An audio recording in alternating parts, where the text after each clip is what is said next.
If you have a financial person in your life, are you working with a broker, an advisor, or a salesman? I've heard people complain that they don't get enough attention from their broker.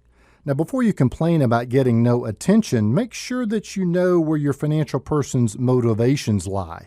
How do you do that? Just follow the money. A traditional broker's job is not to advise, but is to sell. That's not a criticism of brokers because they perform a very valuable function in the financial system.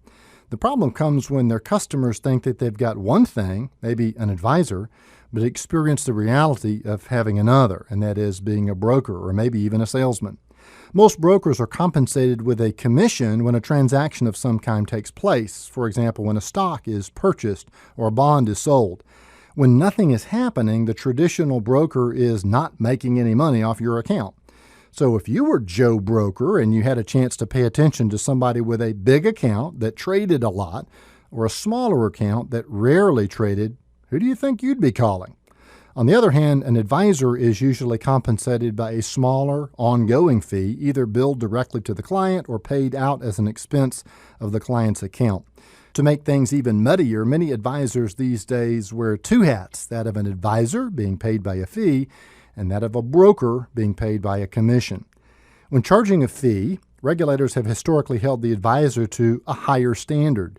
Instead of investment recommendations merely being suitable or okay, an advisor's recommendations have historically needed to meet the fiduciary standard or the highest standard of care. The recommendation must be in the best interest of the client. Much to the chagrin of many brokers, regulators are moving in the direction of holding even them to that higher standard as well under certain circumstances. If you're making an investment purchase on your own and you rarely make changes to your portfolio, a broker may be just fine for you.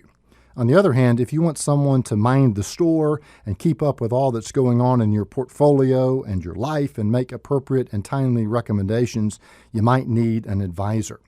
In the end, you'll probably pay more to work with the advisor, but you should also be getting more in terms of advice and attention unless you are the broker's Mr. Big. Our financial system allows for both brokers and advisors, probably because both have useful, if different, roles to play.